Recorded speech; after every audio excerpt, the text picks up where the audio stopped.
So, today, I'm here to show you a really crappy gun. Now, before I show it to you, I have a few things to tell you. First, I traded another gun that I was planning on making a video on to get this gun. Then I made part of the video I was going to make on this gun, then made some permanent changes to the gun, then lost the videos that I had made before I made permanent changes to the gun.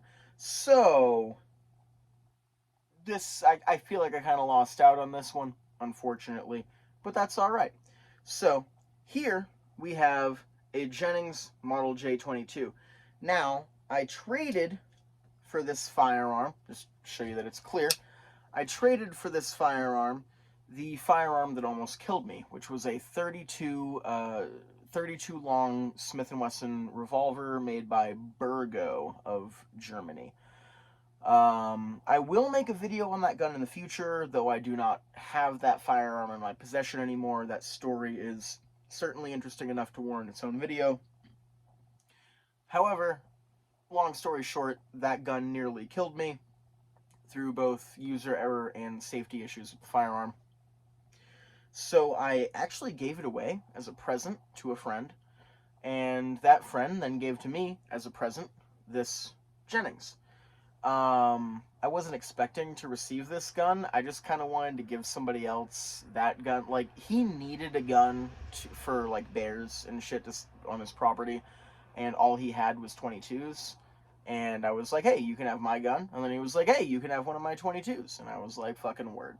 So, we did all the necessary paperwork. Don't worry about that. ATF, don't shoot my fucking dog. Alright? Cool. So, anyway, this is a Jennings J-22. Now, when I received it, it was in a particular condition that was not a very good condition. And if I am able to find a video of it firing before I fixed it, I will insert that here.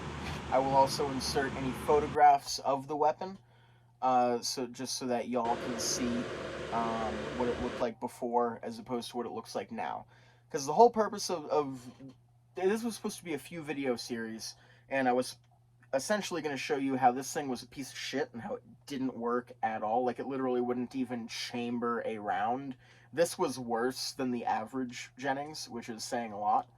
I then fixed it, and I lost pretty much everything I have. I have a couple of photos. I have a picture or two of before I fixed it. No. I have like 5 or 10 pictures, and I have 1 or 2 videos of before I fixed it.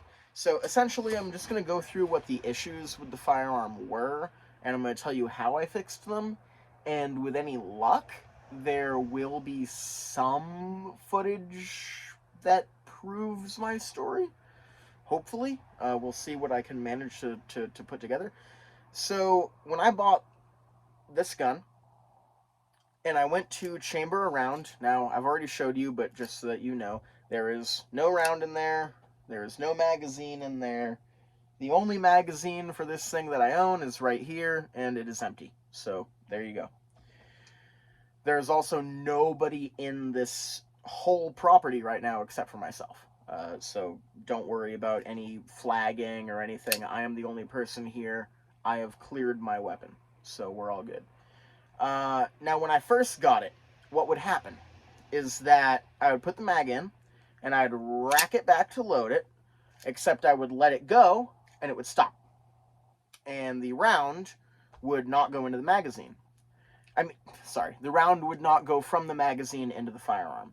Popping out of the magazine was not a problem. It was feeding into the firearm that was a problem. Now, I know that that's a common issue with these firearms, and generally it's because there's no feed ramp.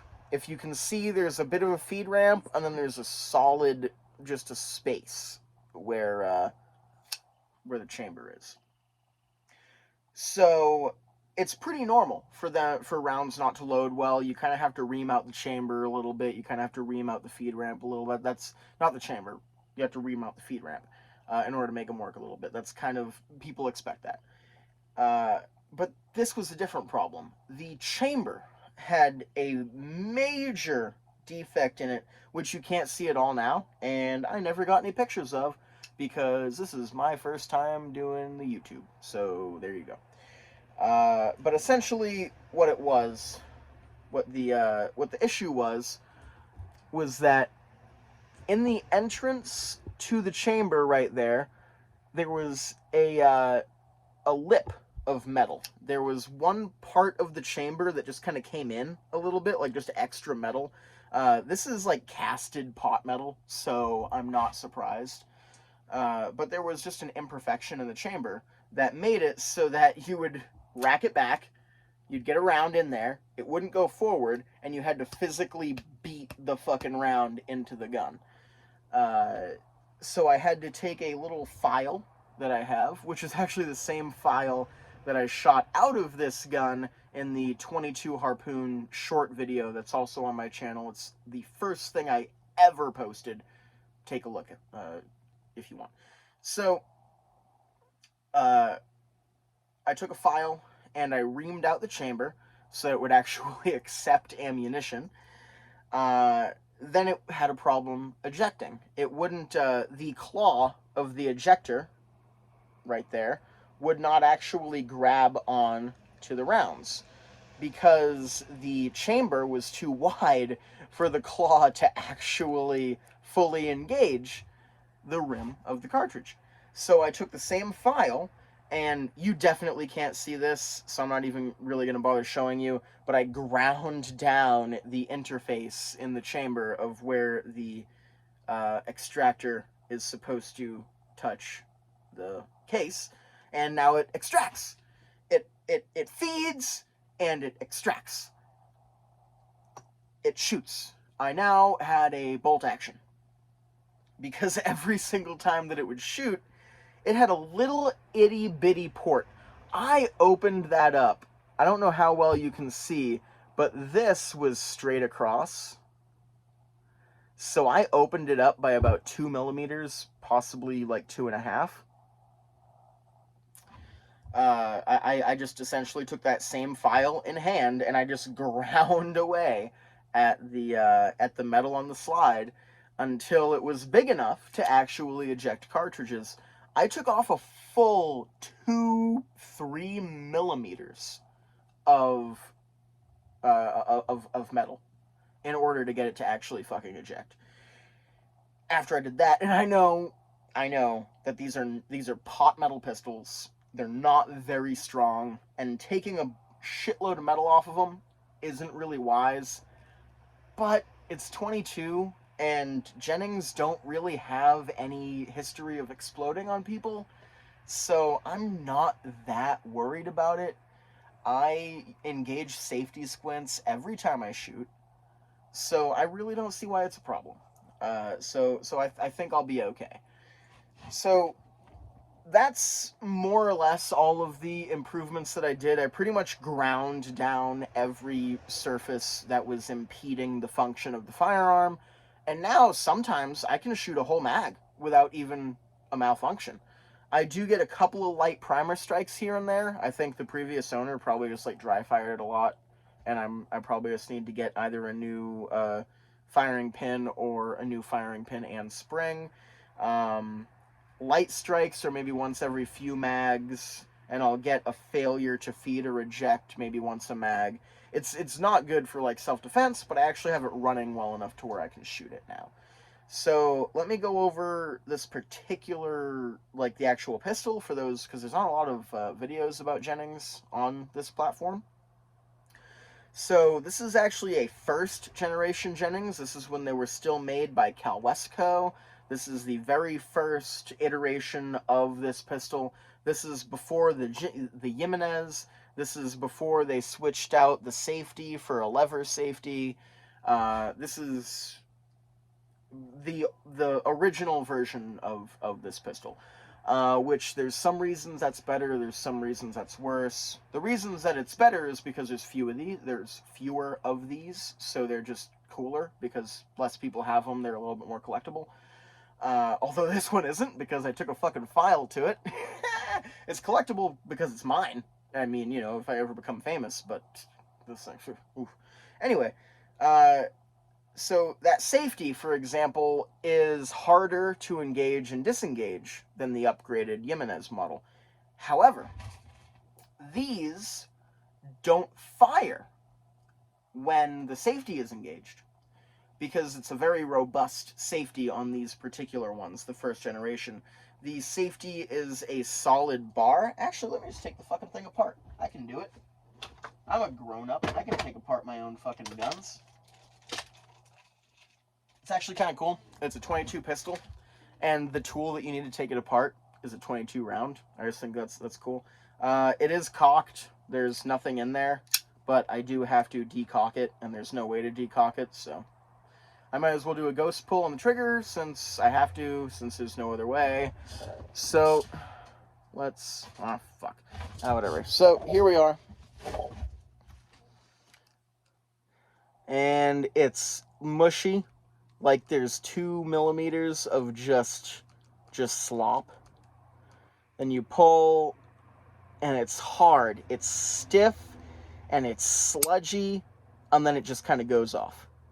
It's one of the triggers of all time, for sure. So to take her apart, you actually use a 22 round.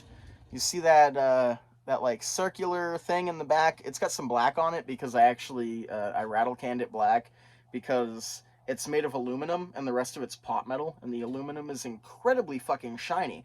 So when the sun is behind you, this piece, this indent, it burns your fucking retinas and makes it impossible to see what you're shooting at. Shirtless editing Paul here. I totally did not record, well, I ran out of memory and it didn't record the actual process of disassembly, so I'm just going to go over that real quick and stitch it into where my video stops and starts back up again. So, little knob back there, piece of 22, yeah, Federal Punch, I got money. Press it in, it'll, son of a fuck, make sure to drop the round you're using, it's very important. Just press that in, and pull it back and lift, and after it, you know, there's a small groove. If you miss it, you have to try again and again, but actually I managed to get it the first time. Always leave your round there until you're done applying tension, because if you release that while this is, say, not yet, you know, like the spring is still pressed down, you'll launch it across the room, and depending on the cleanliness of the room or how organized it is, you may or may not find it again. So just be careful of that. And then from there it's simple, just comes off just like that. You really don't ever have to take it apart here. If you do, the handguards are very simple. You just take off the handguards to get to like the trigger mechanism. Super simple trigger linkage. It's just a fucking like an arm. You really never need to take it apart beyond this. So there you go. If you do have to take it apart, it's a fucking screw. You can figure out a screw. There's no like weird pieces or anything. Just take the screws off, get in the gun. It's fine. So here we have the components that you are going to have to take out every time you clean it. You have your recoil spring, and then in here you have what I affectionately refer to as the thingamabobber that keeps all the shit from flying out the back of the gun. That's your latch, like your takedown latch, I guess you might call it. You have your firing pin spring and your firing pin. So that's all that you're gonna have to take apart and clean with this gun. Cleaning this gun takes like 3 fucking minutes. It's really easy to take apart, really easy to clean, really easy to put back together. So easy a fucking moron can do it. So there is that. I find that it's easier for me to put the recoil spring over the barrel before putting the gun back together than I think it is to put the recoil spring in where you put the barrel through. But, I mean, you could do it either way if that way is easier for you. Now, you just got to kind of find there. Oh, I lost it. There we go. And then you get it like that. Don't let go. Remember what I told you earlier. Don't want to have to play find the fucking piece. And then you just put it in, get it down, just like that. And then you just want to reciprocate the slide a few times to kind of work it into place. And then you're okie dokie. All good. Sorry about that. I ran out of memory partway through recording that. I've already taken the gun apart, but I was just pointing out that that little fucking piece there is shiny as shit. And when the sun's behind you, it behooves you to paint that one little piece black and then reinstall it. But the black came off because it was shitty paint. So the gun is now taken apart, and I can show you what I mean about the safety. So the safety is extremely fucking simple in this gun. It's literally a bar, and that bar being in the way of this pin keeps the trigger from coming down when it's in place. So as I was saying, the other Jimenez models of this pistol have problems with, have safety issues where the safeties just won't work. You put the safety in place and you pull the trigger and the gun still goes off, or you disengage the safety and the gun goes off. These don't suffer from that problem because the safety, while being kind of fucking tough to disengage and re-engage, is actually very sturdy in that it's just a simple bar that physically blocks the trigger mechanism from actuating. So that's kind of cool. I like that. Everything else about this gun is kind of whack. Oh, I might as well show you putting it back together since I mostly showed you taking it apart.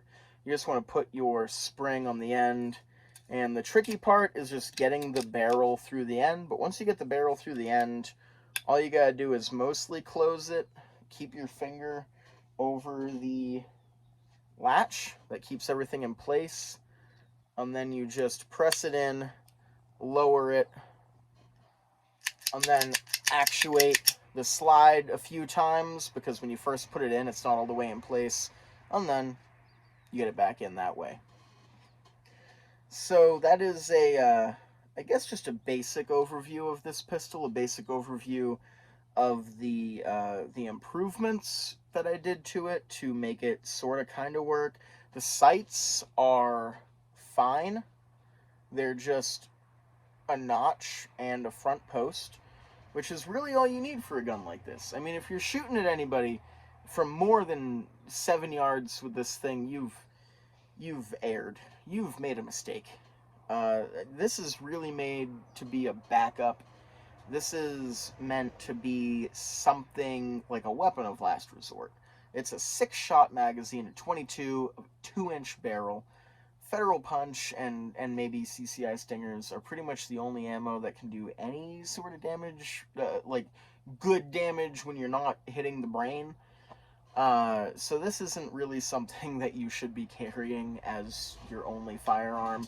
Now, would this make it halfway decent, like just like a snake gun from when you're on your property and you just want to shoot like snakes when you're walking around, or as like a boot gun to have as a backup to your main gun, or as something that's cheap to shoot that you can practice your fundamentals with, because the trigger really sucks. So you got to really focus on those fundamentals to get good shots with this thing, because it's capable of accuracy. I'm getting pretty good groupings out of it. So it's a good gun to practice with because it's kind of hard to use, but it is decently accurate. So if you're using it well, you'll know. That's really all I can recommend this gun for, is just practicing. Use this to practice your fundamentals and maybe carry it as a backup if you don't have a secondary a handgun. Obviously, a gun is better than no gun. So if you have one of these, practice with it. Get good with it as good as you can. Fix it as well as you can so it's reliable. And good luck. I guess I'll, if I do have some pre-fix photos or videos, I'll put those in now. If not, we'll just go out to the range and we'll do a little bit of shooting with this. And we'll see how she runs. See you there. Alright, here we are back out on the range, about to do a little bit of shooting with the Jennings. And before we did that, I just wanted to show you my target setup that I'm using right now, and why I'm using it. So right now I'm using this, which is a yellow tote that I use, or a lid rather, for a tote that I use for food storage. Bears been breaking into our food storage building and cracking these totes.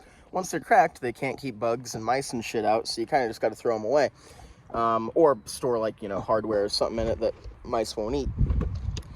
But they make a pretty good flat backstop that represents a pretty beefy dude. I mean, if you look at this, it's hard to get it in frame, but if you just believe me, it's exactly the width of me when I have my arms hanging at my side. And this is a pretty damn good stand-in for my vital area. The bottom of it is right below the bottom of my ribs, and the top of it connects my shoulders. So this sort of central zone would be, you know, very vital, and then maybe, you know, sort of lungs on the outside. So it's not a great target, but when it's shit that you're just throwing away, it's a pretty fucking good analog for a target that, you know, you don't have to spend money on. So let's shoot this fucking thing and see how she goes. And before I start shooting, I just want to show you the aggressive peasantry that I'm working, the aggressive levels of poverty that I'm working with here. I just pin it between an empty 55-gallon drum and just this piece of mild fucking whatever it is, steel maybe, I don't know. But hey, it works. I'm shooting down into a gully and there's a steep hill on the other side, so it's safe. It's just janky.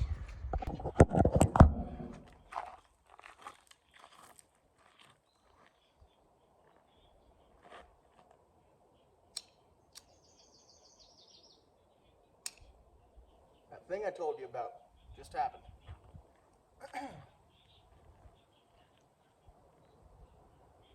That's my purse. I don't know you.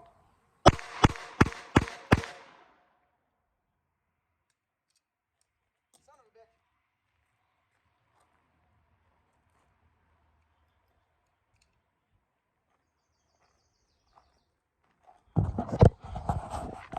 That's why they're fucking dangerous.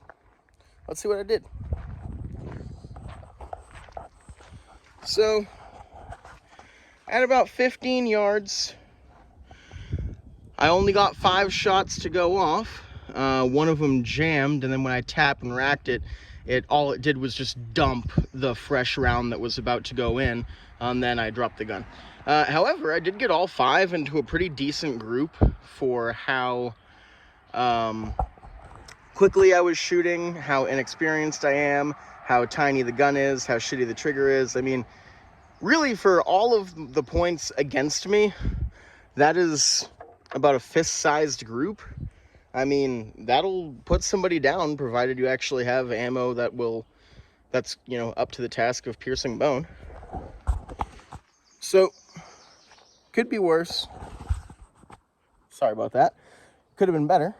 But, we'll do a little bit more shooting. We'll do a little bit more testing, but actually, I'm pretty happy with that, except for the fact that it didn't go bang all 6 times, and that I dropped it and made an ass of myself on camera. I'm going to leave that in for you guys, though, because I know I'd want to see it if I was you.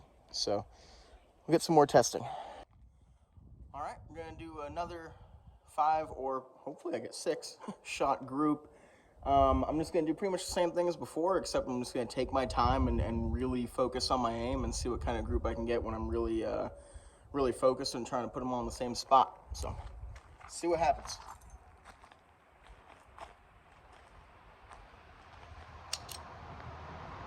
Firing!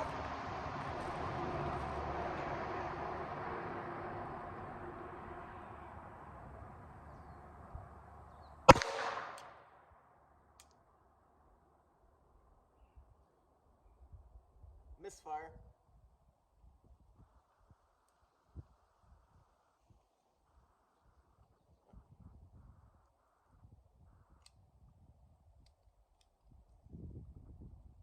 Yeah, sometimes I get light strikes with this gun. It happens. And also I'm using CCI standards that kind of got wet, so that could have something to do with it as well.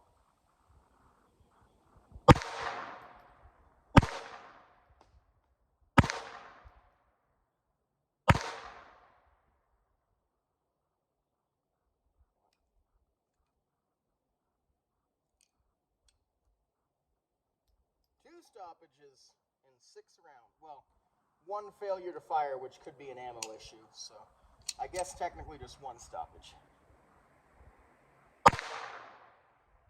Alright.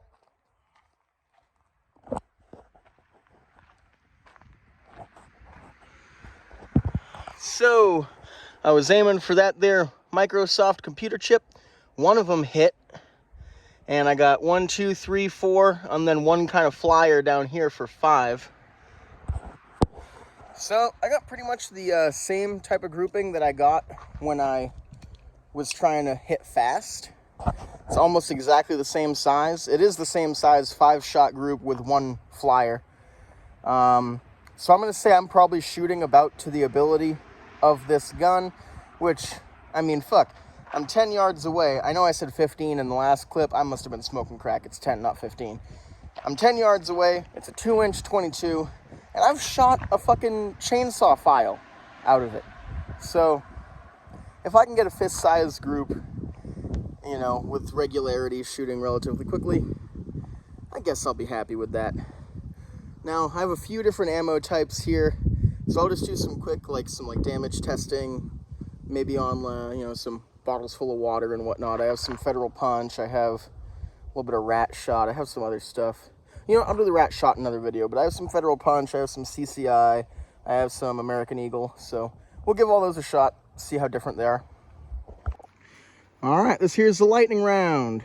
From left to right, we have CCI Standard, American Eagle High Velocity Federal, and Federal Punch.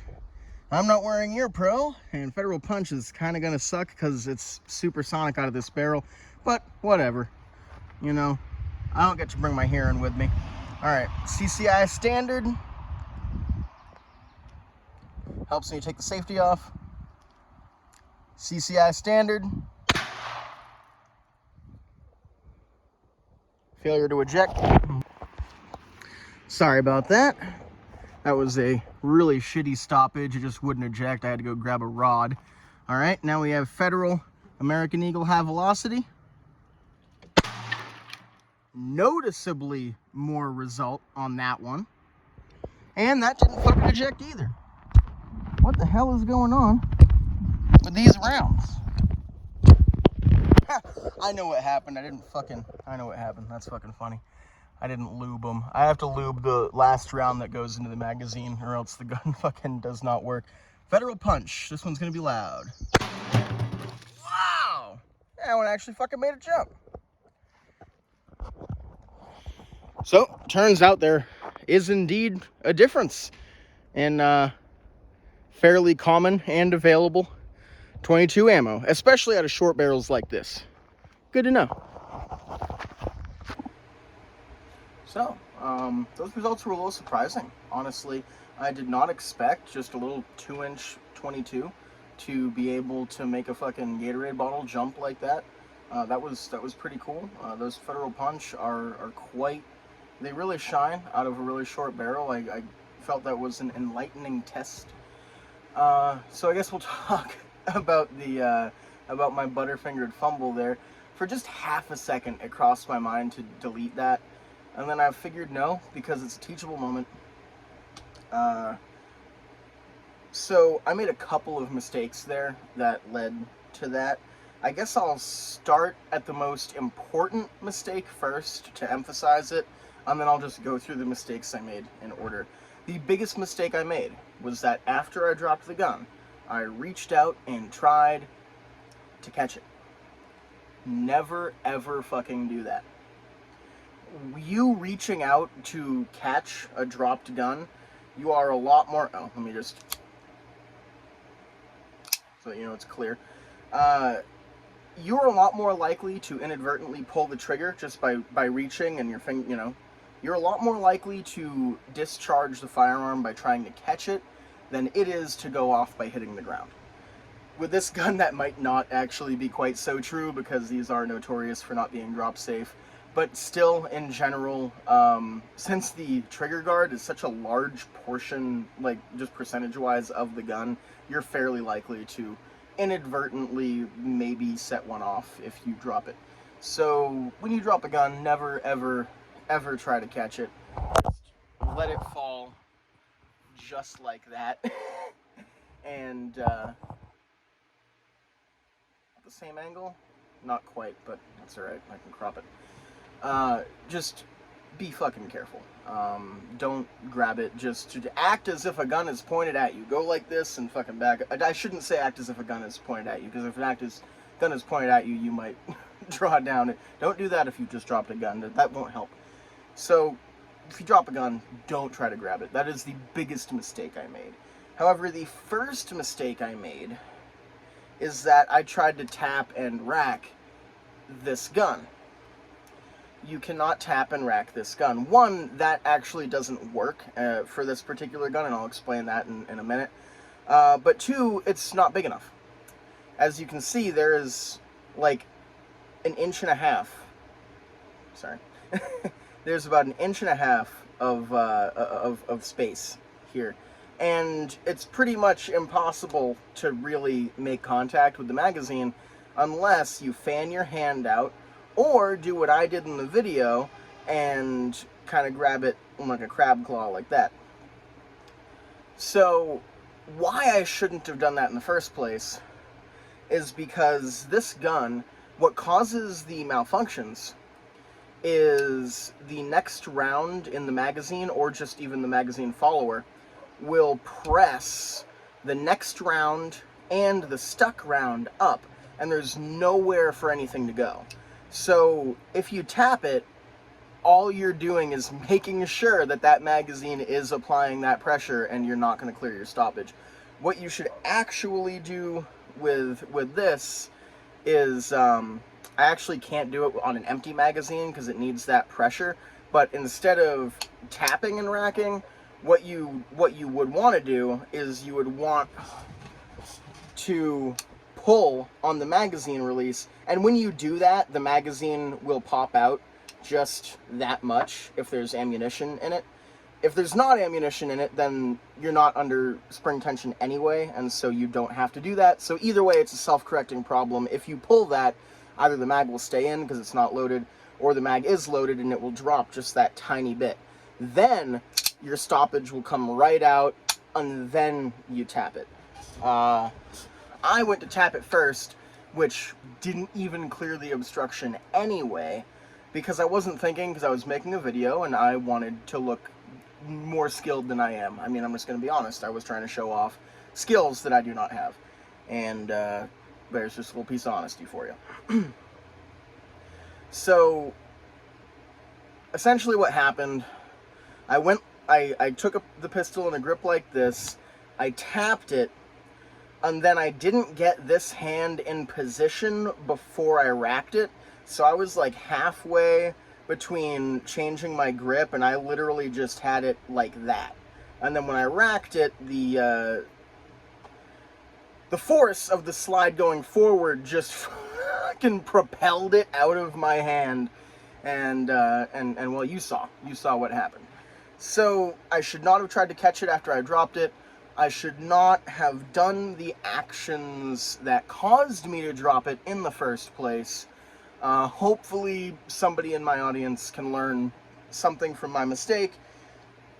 I was lucky because when I racked it, it actually ejected the only live round that was still in the magazine, even though it didn't actually eject the spent round that it should have ejected. The spent round was still stovepiped in there, and I had to pull it out with my fingers.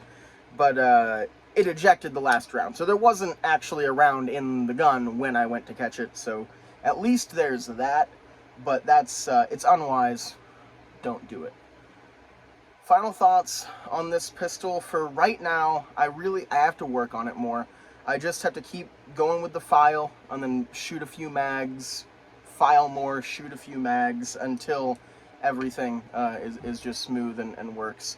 I also feel like either I need maybe a new firing pin or just a new firing pin spring. I'm getting more ammo failures than I do in my 1022, and like suspiciously more.